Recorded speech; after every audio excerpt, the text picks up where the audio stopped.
earlier after the vote in the Facebook group, the one that came out by 100 to 84 was a topic around the most common mistakes we see new users make, and hopefully the sorts of things that you can do to try and avoid them. And so that's what I'm going to spend a bit of time on today.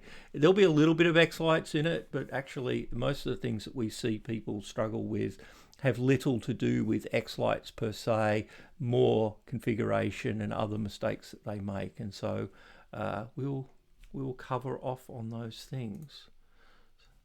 So choosing the most common is obviously always going to be difficult, and I'm not going to promise that we definitely got all the most common things. We tried.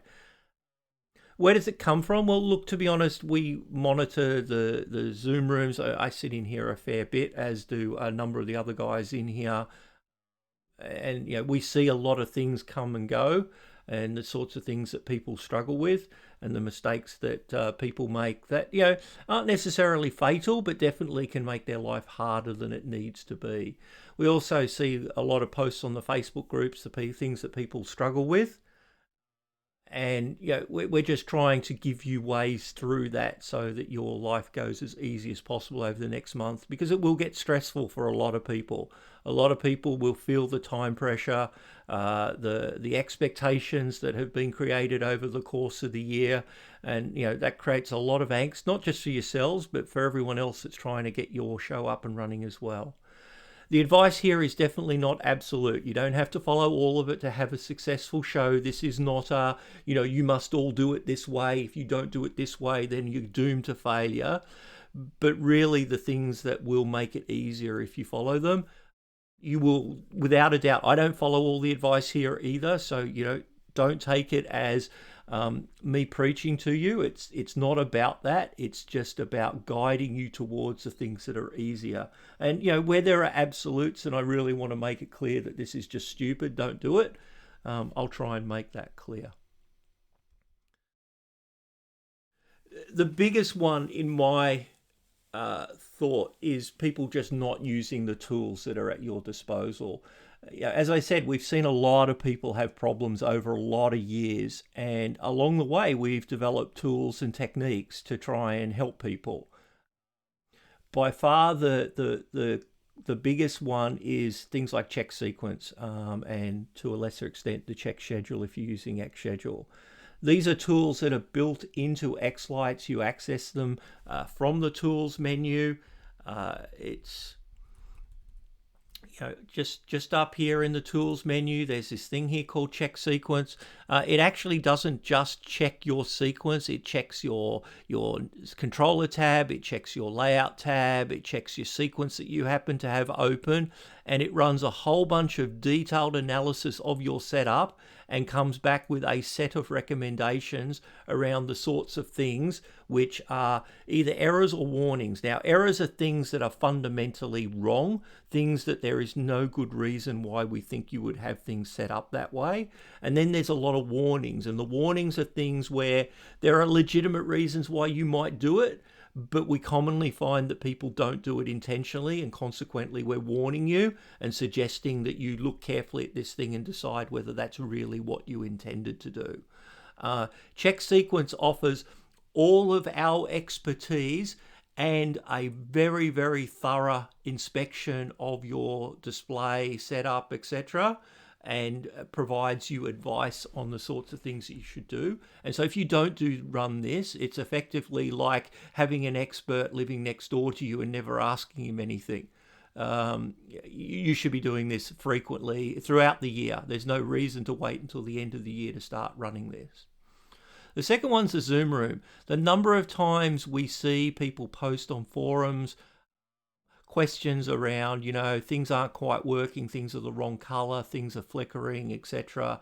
And you look at the question that's posted, and that, look, it can be solved via a Facebook group or a forum, but the amount of time and the amount of tic-tacking backwards and forwards and the amount of generally poor advice that you're going to get because people can't understand everything about your setup, is amazing, and you'll find yourself, something that you could have jumped into Zoom and spent 10 or 15 minutes with someone on to get resolved, instead will take you hours if not days, and along the way you'll make a whole bunch of changes that you probably shouldn't have made and get yourself potentially into even more trouble.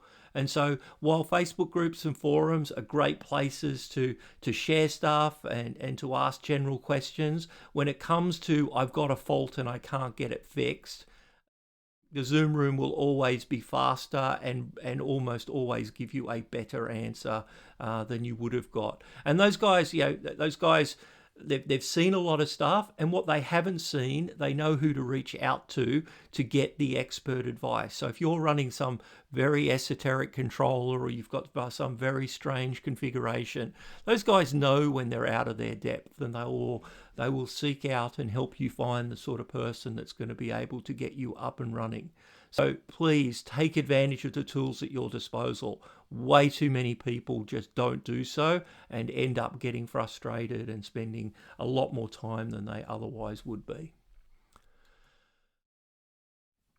This is a big one, is about approaching problems systematically. And if you actually sit in the Zoom room, and I'll talk about this a little bit later, but if you actually just sit in the Zoom room and listen to the sorts of problems that are being solved and how they're being solved, you'll begin to get a feeling for what it means to approach these problems systematically.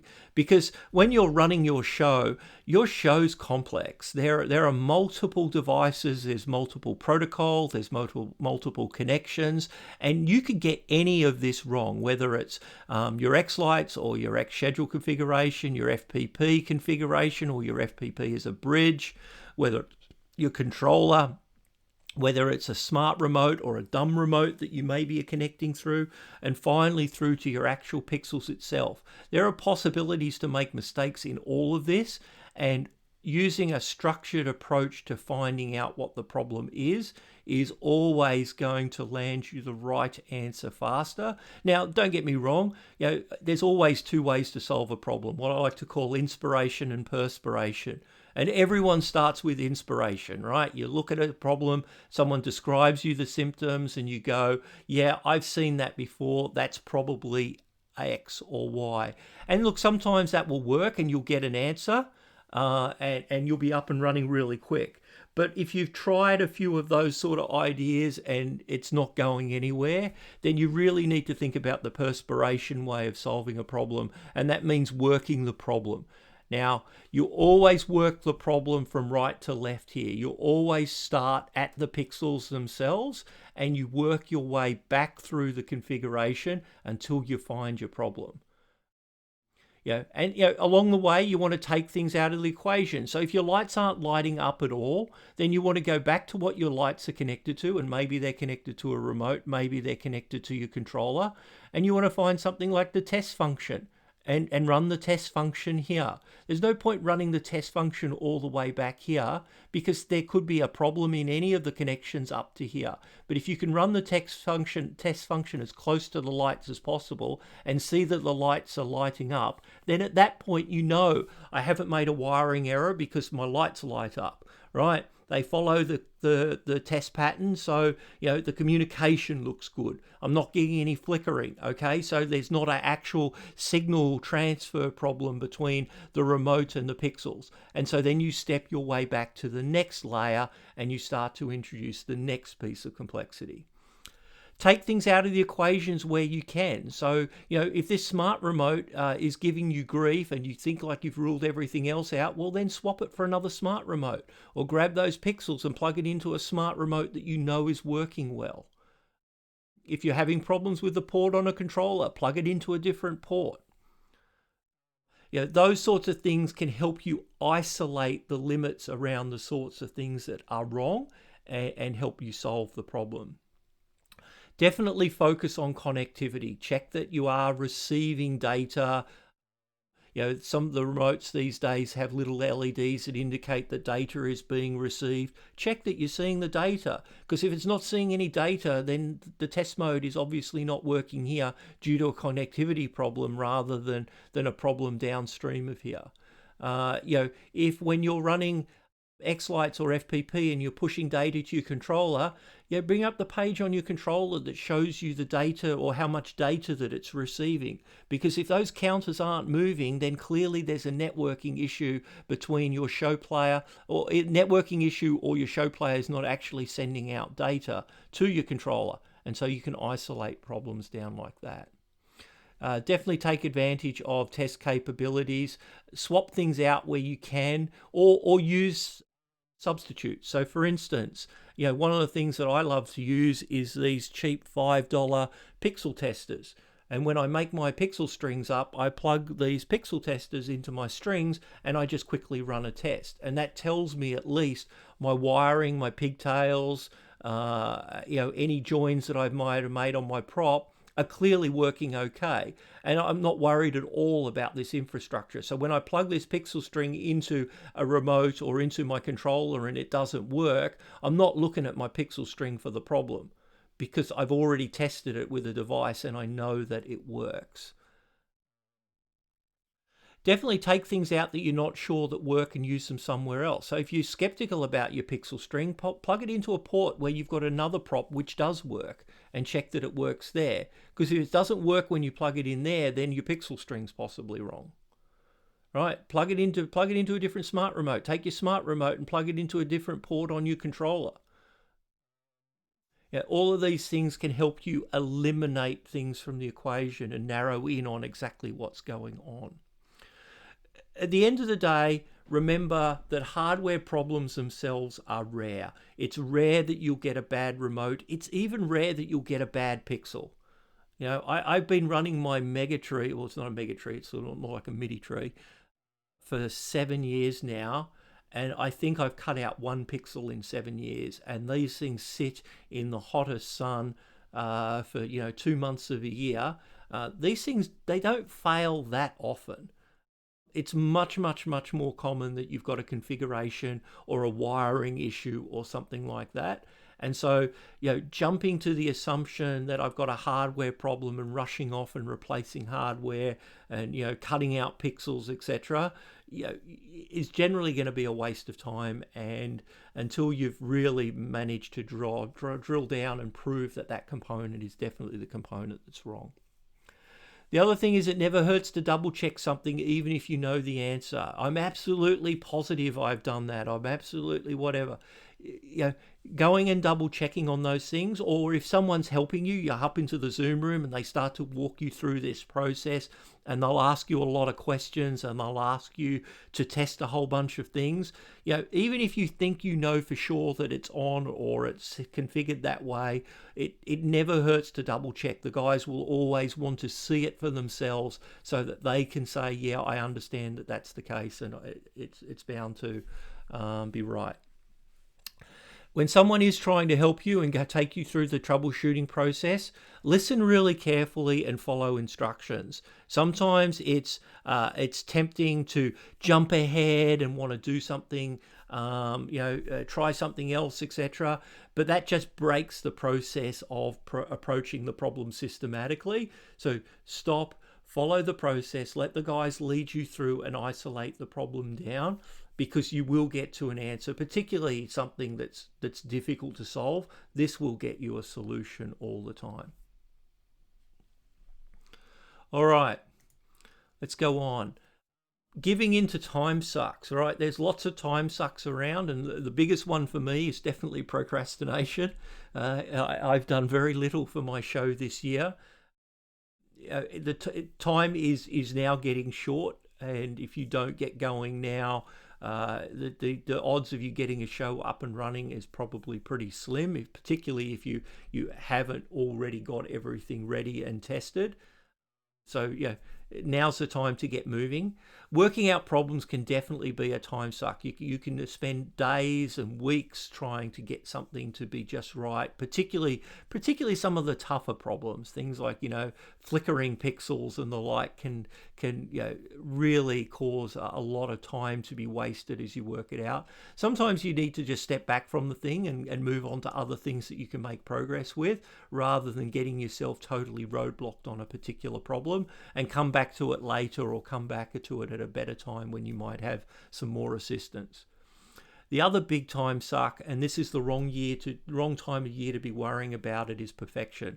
We've all seen those controller box builds where everything is perfectly laid out, the wiring looms are perfectly done, etc. And that's great. And if you started building your controller back in March or April, you probably had plenty of time to do that.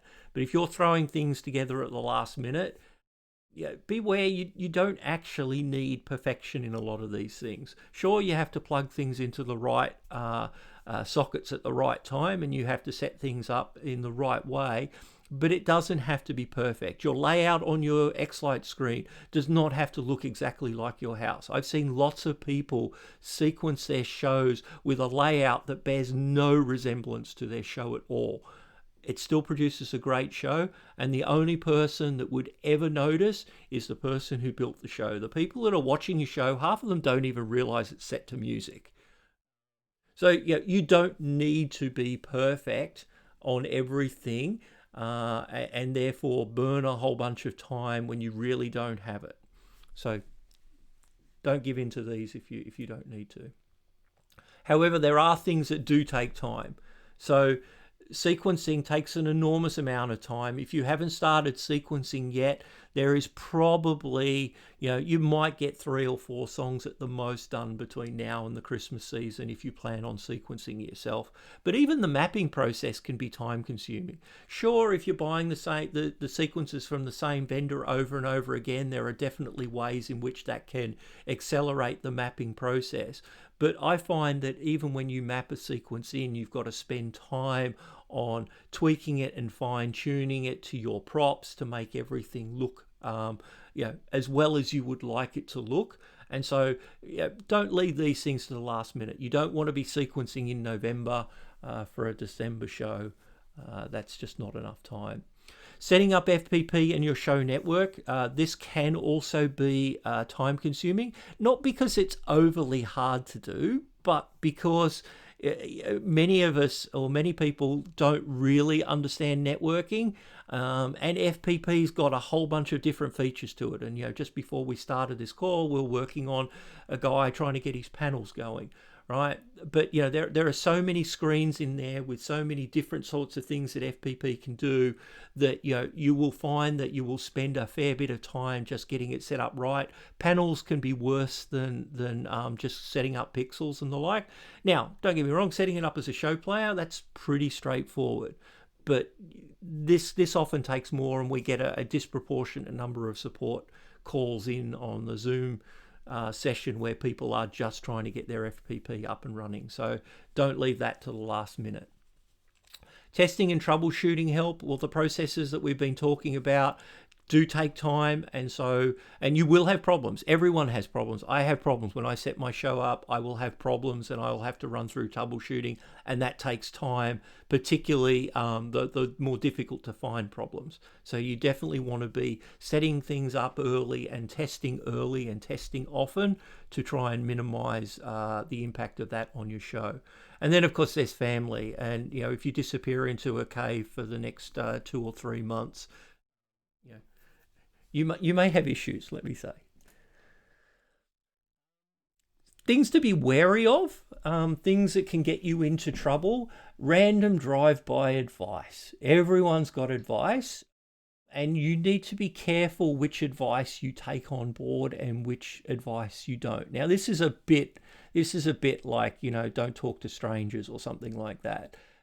Yeah, if you didn't ever talk to strangers, then you'd never meet anybody and your life would be pretty miserable. So clearly I don't mean that you shouldn't take advice, but you should just be wary of advice that is just provided randomly. Responses to your Facebook posts. You need to look at all of those things with a certain amount of skepticism and potentially sound out a few people and see if a couple of people agree with the advice before you do anything, particularly where that advice is irreversible, right? So, you rarely need to cut out that pixel, right? Ask a few people's opinion and try to cross-check and validate that advice before you take it on. If you're willing to listen to random drive-by advice, then no one would use strips, because I've said before that no one lets Friends don't let friends use strips, but at the same time, I use strips in my show, right? It's, you know, there's rules to live by, and there's rules that guide you, but you don't want to live by them. You need to adapt yourself. But yeah, be wary of that person that comes in and says, "Oh yeah, I think your pixel's bad. Cut it out," or that sort of stuff. Buying stuff just in case. It's very easy in this hobby, having spent many, many hours and many thousands of dollars preparing the show. You're getting towards crunch time, and, Halloween's just a single night, and Christmas is, maybe 30 days if you're lucky. No one wants their show to be out. And so there can be a temptation to go and buy a whole bunch of spares of stuff. The problem with that is, of course, you end up with a shed or a garage full of spare stuff that you never actually get around to using. And most of the time, that stuff is not necessary. Things that people end up buying spares of things that very, very rarely fail. And if they're gonna fail, they tend to fail at the point in time when you're setting them up and you're doing something stupid. The only time I've seen a controller fail is when people are plugging stuff into it and plugging stuff into it incorrectly, and particularly things like power, or their show gets struck by lightning.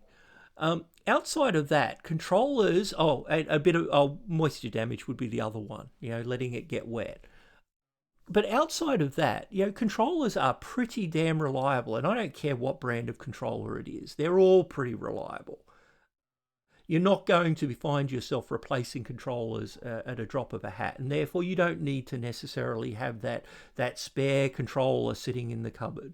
Now, the other thing that you can do is particularly if you've got people that live nearby, is have a bit of a coalition and back each other up. Today, the case that we were dealing with just before this presentation started, they found someone who had a beagle bone who was reasonably nearby, who was able to lend the guy the beagle bone so he could get his show up and running for a competition he's in. Now, the odds are there's absolutely nothing wrong with his old beagle bone, but this was just a way to move forward, and so grabbing a replacement was convenient. But you don't have to buy lots of these things and hold on to them. The other thing to be wary of is people that insist on reconfiguring your show to be the way they do things when they help you.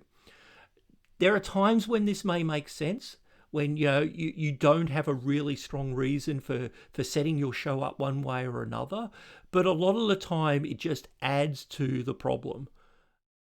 And the problem is when you hit the next person who then sets everything up differently again, your show configuration can be totally changed again.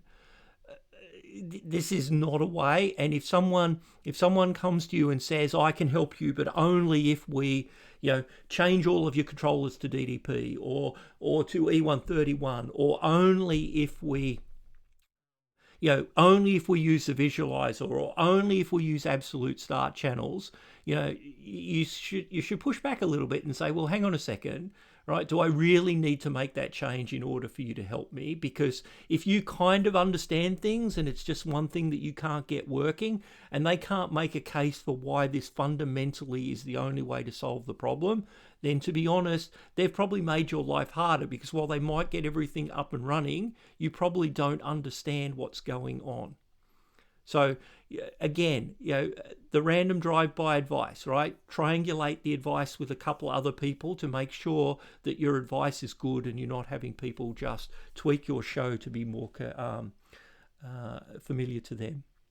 Tribalism, be wary of tribalism, and there's all sorts of tribalism that goes on in our hobby, whether it's the controller that we use, the supplier we buy from, the sequence vendor that carves us off into a little group of their own, etc. It's all over the place, and the problem is it closes down the diversity of advice and options that you get. And I would encourage people to, I'm not saying don't join those groups, don't do those things, but recognize that, once you're in those things, and if you're only in those things, you're only seeing one point of view. And there are lots of other points of view out there, and that you should, take the time to listen to diverse advice to make sure that you're getting the best advice, and not just the one thing that one thing that supplier offers, or the one way in which the person or those groups do things. The other thing that's always hard is cutting your losses. Sometimes you have just made a bad decision and you need to move on from it. And look, I'm not going to make value judgments about what's a decision, but there are some things that, definitely I've seen people struggle with long beyond, which living with the bad decision is actually more expensive and more time consuming than going back and reworking things and just undoing it. Poor model wiring layouts. Okay, if you've gone and wired your model up in a way that is totally at odds with the way in which xLights does things, now can you proceed with that? Sure, you can, right? And if you know what you're doing, it's probably not such a big deal.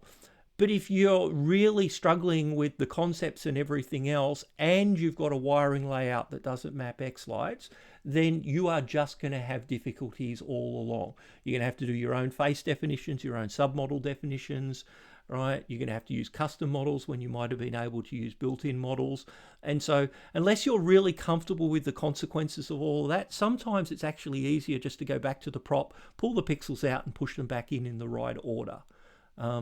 Think about it. Choosing real low-level budget controllers or really hard to configure controllers, right? There are particularly some of the really old controllers out there. While they will drive your pixels just as well as anything else, they are fundamentally hard to configure and harder to use. And if you're new to the hobby and you don't really understand things, these things are going to suck up an enormous amount of your time, and your ability to find people that really understand them is going to be limited. And that's just going to suck up a whole bunch of time and make your show harder to set up. The number of people I've seen who struggle with, including myself, right? When I first started this hobby, I kind of built my own controllers out of low-end hardware, and I got it to work. But I spent 3 months getting it to work, and it never was perfect, right? And then you jump to a controller that's actually a controller and it's got capabilities, and particularly something like virtual strings and things like that, and suddenly the complexity just falls away, and you get to focus on other things rather than dealing with the consequences of what at the end of the day was actually a bad decision, and I just didn't realize it, and I wouldn't let go of it. Dodgy plugs and connectors. You don't want to be using dodgy plugs and connectors. You want to use solid quality connectors, right? And while, I know that pixel string comes with a JST connector, but should you really use it? Probably not. Mind you, I do, but hey. If you're having connection issues and you're using dodgy connectors, then just put quality connections on it. Strip's another example, and I've been a big user of strip, and I have started to remove it because it's just a pain. The number of times I have to get onto my roof to fix issues with my strip, I got sick of it, and this year I've replaced almost all of my strip with bullets. There's still a bit of strip in my show, but I should have cut my losses years ago. My frustrations at Christmas time would have been a lot less. Minimizing self-inflicted harm. We will all do this. We will all do silly things, but there are some things that you should really try not to do. The first thing is settle on software versions before show season, and then only upgrade for a specific purpose. Right? Versions of xLights will come through all the way through Christmas. FPP will upgrade itself, periodically all the way through till Christmas. You don't have to take every upgrade. At some point you need to settle in and say, I'm done. This is it. This is everything that I'm going to need, and I'm going to live with this particular version. And unless something comes up where it's fundamentally broken and your show won't run and you can't get around it, then you don't want to necessarily be going back and re-upgrading. But if something does come along that addresses a symptom that you've been suffering, or as with 2020.40, which has fixed the model downloads, which is now broken in every version prior to that, maybe that's a reason why you want to jump in and upgrade. But once you got your show up and running, you don't want to be tinkering with it, because that sort of thing will break things. Not testing props before they go up. You need to test everything. And I don't just mean when you're building things. Everyone tests props when they're building things. But also next year when you go to put that prop up. It might have worked last year, but you definitely want to throw the prop onto a pixel tester or throw it onto your controller and check that it's still working just as well as it did last year, because it's a lot more challenging to repair props when they're up, particularly obviously if they're in inaccessible places. But even if they're just at ground level, testing props after they go up is a pain. Not testing props with the actual wires and controllers that will be used in your show. I'm sure when you're building your prop, you've got a controller sitting there, you've got a short lead that runs to the prop, and you drive it, you see all those pixels light up, you're ecstatic about it, you put the prop aside, it's done, it's ready for Christmas. But often then when it comes time to put it up in your show, you've got a different set of wiring. You've got a long piece of wire. You've got a piece of wire that branches in 3 different places. You're using a different controller, or a controller and a smart remote, or something like that. You should be testing your props with the actual wires and controllers you're going to be using in the show, because things like voltage drop and pixel flickering and other things like that often won't come up, that you don't see in testing if you're not using the actual wires. So definitely something you want to be doing. Definitely avoid adding props late. You've all probably got a few spare pixels sitting aside, and you're thinking, well, what can I do with those? Maybe I'll add this or I'll add that. Adding props late to your show will create disruption. Now, it's not impossible to add props late to your show, but it will do things like screw with your configuration, screw with your FPP configuration, screw with your controller configuration. And if you've just got all of that stuff working and it was a bit of a journey for you to get there, adding that extra prop in may well just break everything again and set you all the way back to beginning. So unless you're really comfortable with the configuration process, etc., you may want to consider just leaving that prop, because they'll always be next year and you can add it in then. Backups. Consider what failure the backups really protect you from. Everyone knows that xLights has got a backup process that's built in. But that backup process just copies the files to another device that's locally accessible on the computer. Now, you may have set that device up to be on a NAS drive or another computer, or even a Dropbox and it's in the cloud. But maybe you didn't. Maybe you just left it in your show folder. Well, the challenge is what happens if the whole computer fails? What if the hard disk fails? Are those backups really protecting you from the sorts of failures that might occur? Are you backing up your controller configurations, your FPP configurations? Again, things that you don't want to have to be redoing, particularly if you found it challenging to do the first time. If you have a failure, if your FPP gets corrupt, if you have to reset your controller back to its factory default settings, etc. Make sure you're backing things up appropriately, and then check your backups. Make sure that the backup contains what you think it contains. Maybe restore your backup and validate that the backup actually works. One of the things to be really wary of in xLights is that xLights, you have to come into the preferences here and you need to check this backup subfolders if you want it to back up any sequences or files that are not actually in the show folder itself, but in subfolders of the show folder. If you don't have that checked and you're putting your sequences into subfolders, then odds are none of your sequences are being backed up. And if you had a failure and lost those sequences, and particularly if you've been sequencing yourself, but even if you've been mapping your sequences, you could lose a huge amount of time having to go back and redo everything from scratch.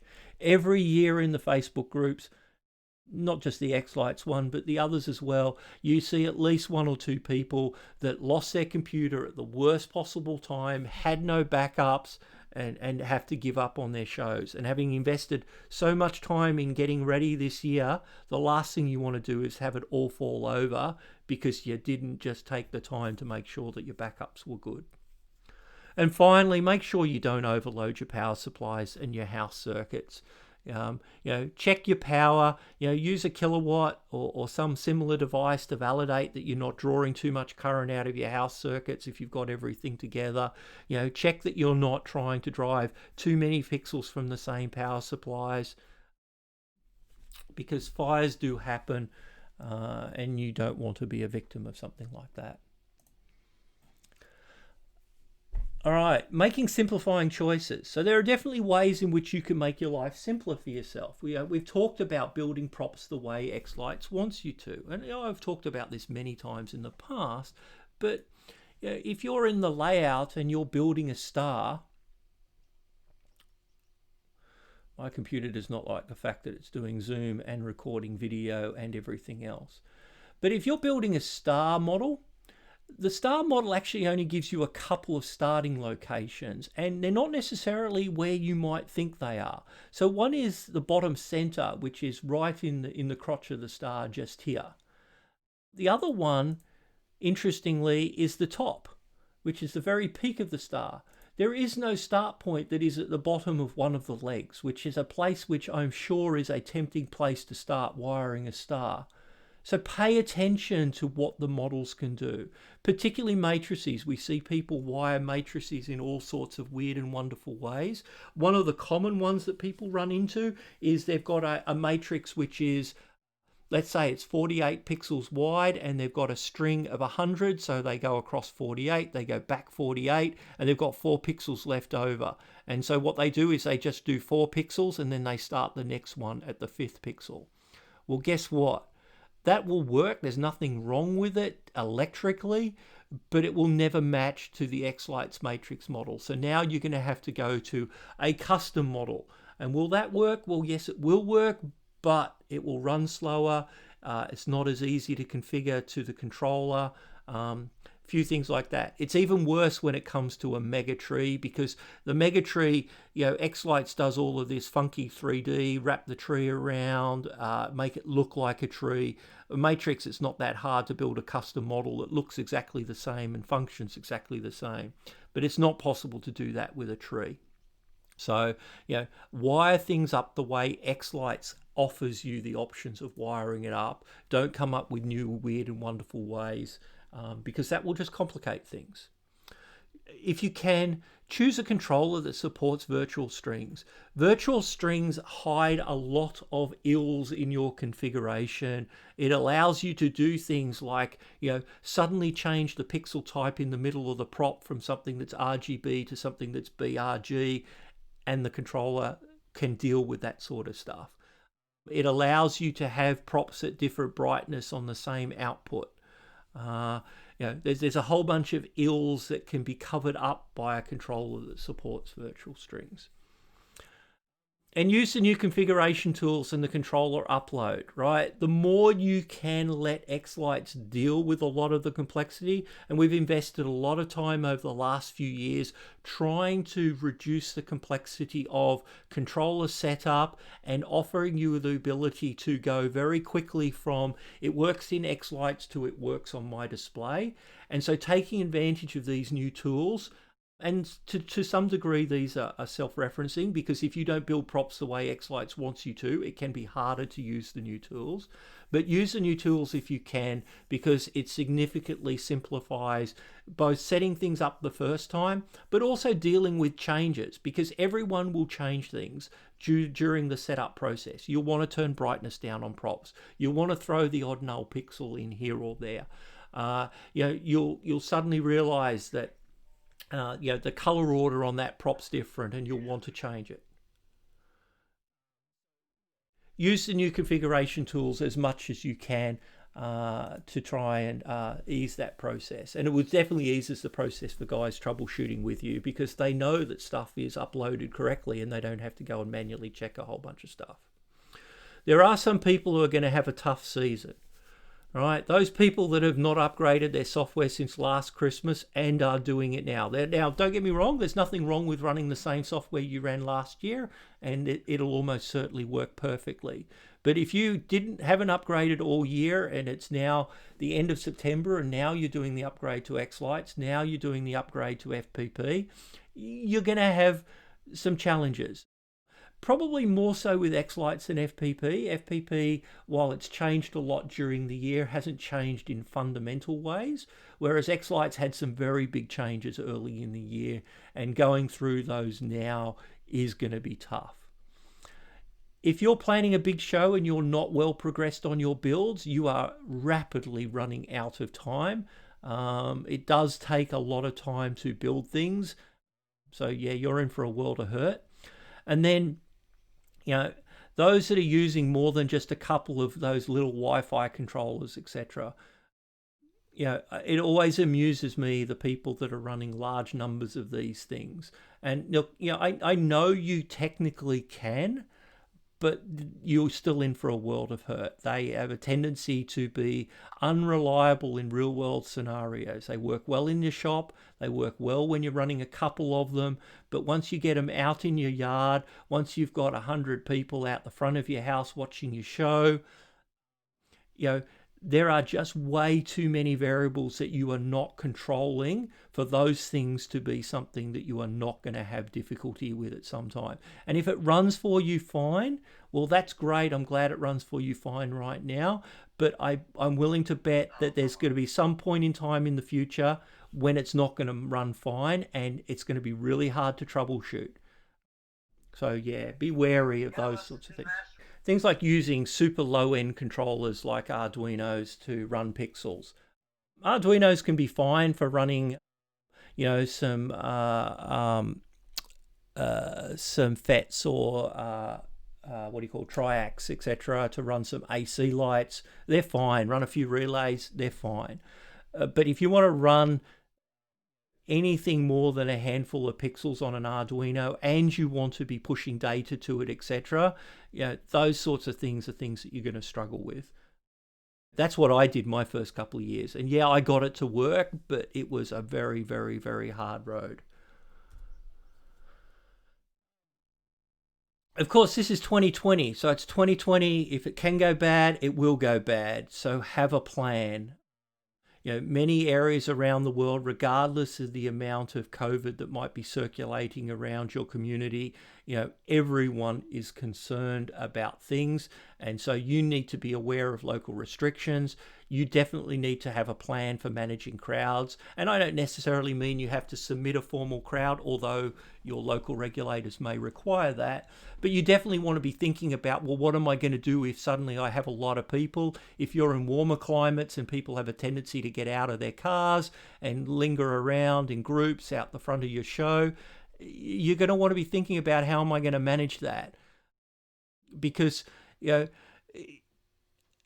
the yellow box there, this is the big thing for me. Here we are in the biggest pandemic for 100 years, and you're going to be attracting a whole bunch of people into your quiet residential street.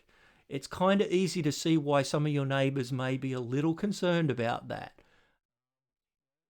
Particularly if there is any significant volume of COVID that's circulating around your community. You need to be planning for how you're going to deal with this, and the sorts of things that you might do if things start to get out of hand, to make sure that you don't get yourself into either trouble with the authorities or just trouble with your neighbours. You've got to live with those folks all year. You don't want to be pissing them off for a couple of months at the end of the year, and then dealing with the consequences for the whole year after that.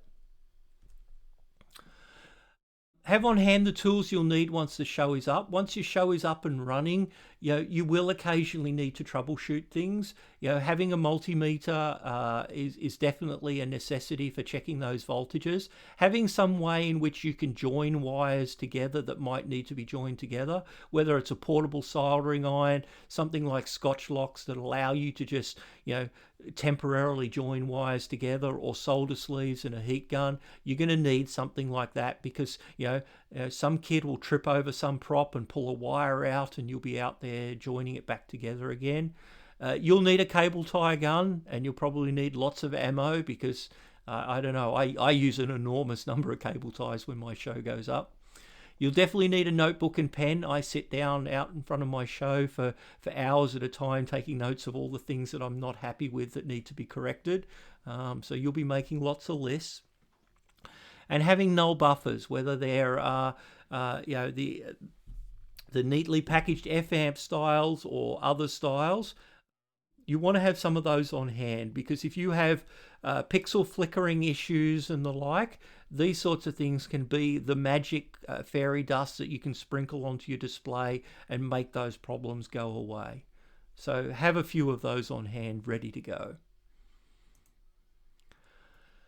How xLights ready are you? So let's talk about some of the things in here that you really need to understand that you may not have needed to understand all year, particularly if it's your first year. So we talked about backups being correctly configured and making sure that you are backing up all of your sequences. You also want to make sure that your backups are going or being sent to a device that is actually separate from your computer, and ideally, outside your house. Back your show up so that it's in the cloud somewhere. You do need to understand what changes in xLights require you to go back and fully re-render and upload your sequences.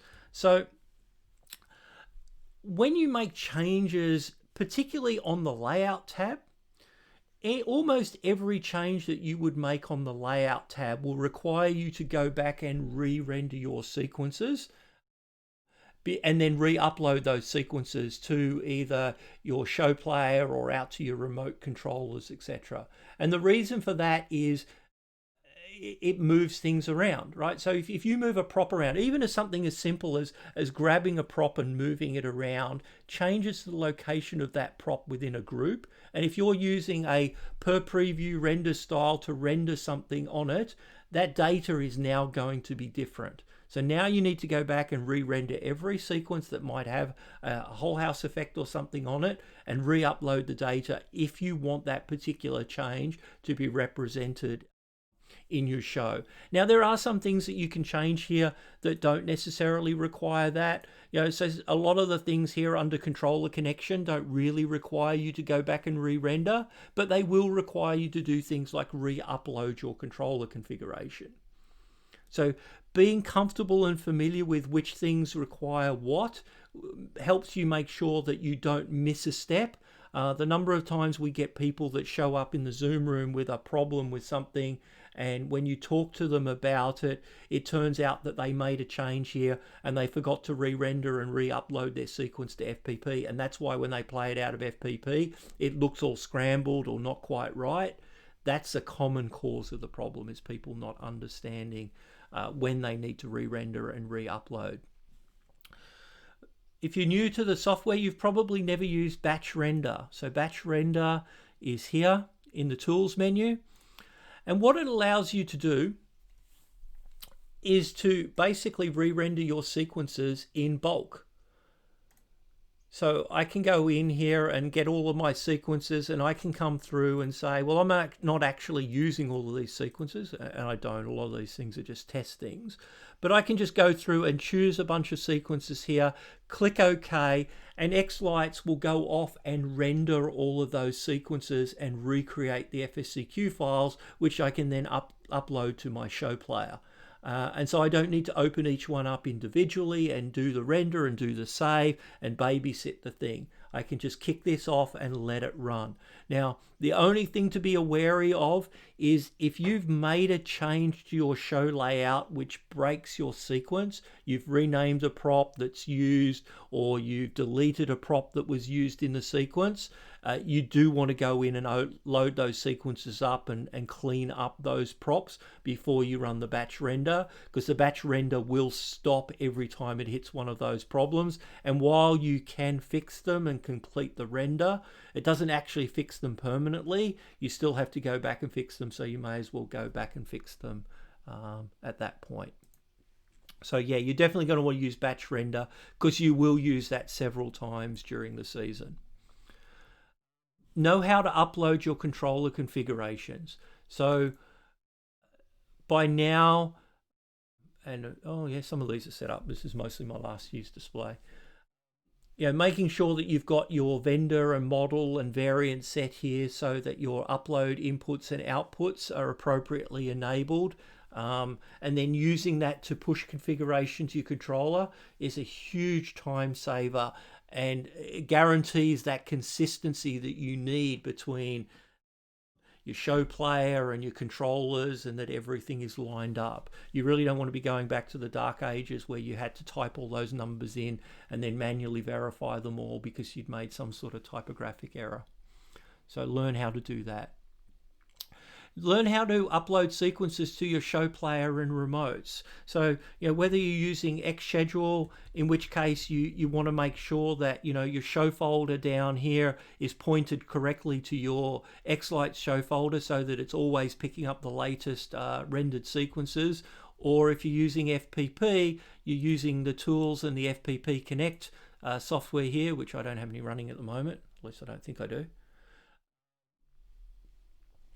To upload your sequences and configuration to FPP, you want to make sure that you're familiar with these tools, because again, these things make your life easier. Know how to control your show from your phone. So both FPP and xSchedule have an option that allow you to access controls for your show on your phone. And I would strongly suggest that you take the time to learn how to do that, because there are going to be times when you're going to be standing out the front of your house and you're going to want to mute your show or turn it off, or other sorts of things that you might need to do. Make sure also that you've got a decent signal out there. So you may want to throw a Wi-Fi extender in to ensure that your Wi-Fi is sufficiently strong out at the road, so that when you do try to use your phone, you can actually control your show. Doing this, I don't have, like I say, I don't have FPP here, but to do this in xSchedule, it's actually available here. There's a web interface that you would bring up on your phone. It's come up on my other screen. It would not quite look like that. It would look a little narrower. So this is an active thing. So it will come up here and it will show you, the status of all your controllers. But the most important things is probably the buttons plugin. And I use this in my show. I use this all the time.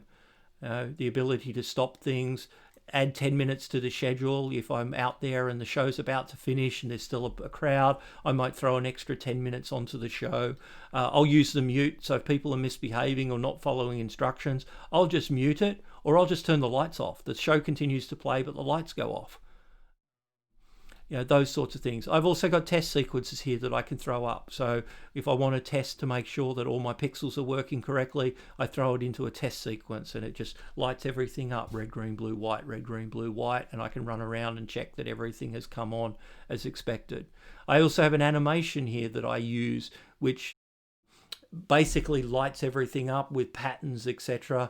And I use it when people want to have a photo with the show. I'll just throw the animation up. It runs for 30 seconds. People can have their photo with the show. Lots of butterfly going on, that sort of stuff. But it produces the best photo, much better than maybe having a photo taken with a sequence running. Obviously, I've got both the ability to control the volume, but also some presets. I've got a quiet and a loud mode. So as the evening goes on, and the the background noise that sits around, things start to get a lot louder. I run a speaker out the front of my place, and so I've got a quiet mode. So as the night gets on, I'll put it into quiet mode, and maybe I'll bring it up to loud mode if there's people show up or something. But otherwise, I'll leave it quite quiet and keep my neighbours happy. So you want to learn about your phone interface for your show player. And finally, you need to know how to test your show. And like I said, I have test sequences that I use to do that, just to check that everything is working. And I actually sequence that, so schedule that. Sorry. So if my show starts at 8 o'clock, I will schedule it from 7:30. I'll put the test sequence on, and it will just run through red, green, blue, etc. And that way, I know it kicks off. I go out the front. I have a quick look around. Everything looks good. I stop that sequence, and then my proper show kicks in when my show starts. All right. So just a couple of final things. If you're reporting bugs, look, there are definitely bugs in xLights and FPP. But if that happens, some things to think about. Is it reproducible? Do you have a way to reliably reproduce the problem over and over again? Because if it's not reproducible, the chances of us finding a way to fix it is pretty slim. If it happens randomly, etc., it's very difficult for us to do anything with those sorts of bug reports. I definitely think you should ask around and find out if anyone else thinks it's a bug. Often people will come into the Zoom room and talk about bugs that they think they've found, etc. And if you have a conversation in the Zoom room and everyone agrees that it sounds like it's a bug, then it's probably a bug. But many times things that people think are bugs are actually configuration problems on their part, or potentially by design. Sometimes you're thinking about your particular use case, but there are other use cases that it has to support, and that's why it is the way it is. Check to see if it's already been reported or fixed. We close things when they're fixed, not when they're released. And so sometimes your bug's already been fixed or it's already been reported. So go and check out the GitHub repository and I'll bring that up. Oh, I'll get to it here. Resources. Oh, issue tracking. Here we are. So if you go to the issues tracking on the xlights.org site, you come to this is the xLights GitHub repository and all of the issues here that have been raised. There's an equivalent one for FPP that you can access as well and report things there. Can you describe it? If you can't describe the problem clearly and succinctly, again, it's going to be hard for us to fix it. You definitely want to be packaging up sample files that can be used to reproduce the problem, and try to simplify the sample as much as possible, right? If your problem relates to an absolutely massive show, but you think that the problem is actually dependent upon that show size or that sequence size, then we'll probably need the whole sequence. But if your problem is just a single effect on a single matrix, and although it occurs inside a pretty big sequence, then cut the sequence down and just give us the sample of the problem so that we can zero in on it and fix it as quickly as possible. Consider making a video, if you can, of how you reproduce the problem. Oftentimes there are more than one ways to do things, and you'll describe something and you'll say, I'm doing blah, blah, blah. And the way we do that might be totally different. And so when you say that, we go and do it the way we do it, but you're doing it the way you do it, and we don't see the problem that you see. And so making a video of the problem definitely can help at times. Use the GitHub repository to lodge it there, but don't complain about bugs. Don't put in really poor bug reports. Don't be entitled about it. We don't have to add your feature no matter how cool you think it is. At the end of the day, these sorts of things are the sorts of things that make volunteers seriously question why they bother. The one thing that you guys can contribute, if you can't contribute anything else, is helping us make the software better by submitting quality bug reports and taking the time to make sure that we can reproduce the problem. The number of bug reports we get where people don't take the time to package up the sample files and leave it to us to try and recreate it is amazing, and it's just not productive, and it slows down the bug resolution process. So please take the time to submit good bug reports, and you'll get better FPP and better xLights because of it. Zoom etiquette. I know many of you will have never got into Zoom because this will go out onto YouTube as a video. And for those of you who are in Zoom, maybe you haven't been in Zoom very often. So a couple of things to know if you are going to join the Zoom room. One, if no one's there, particularly from August onwards, just hang around for 15 minutes. Someone else will almost certainly turn up. So don't dial into Zoom. There was no one there, so I gave up on Zoom. That's self-defeating. Just hang around and look, if there's still no one there after 15 minutes, then hang up and turn up in the evening, because most evenings is when you will find the place gets crazy busy. If no one's talking, right, so if there's a whole bunch of people sitting in the room and no one's saying a word, just speak up and ask for some help. Right, the people are busy doing other things. There's only so much small talk that can be made between people that that have probably sat in this room sort of for days and days on end.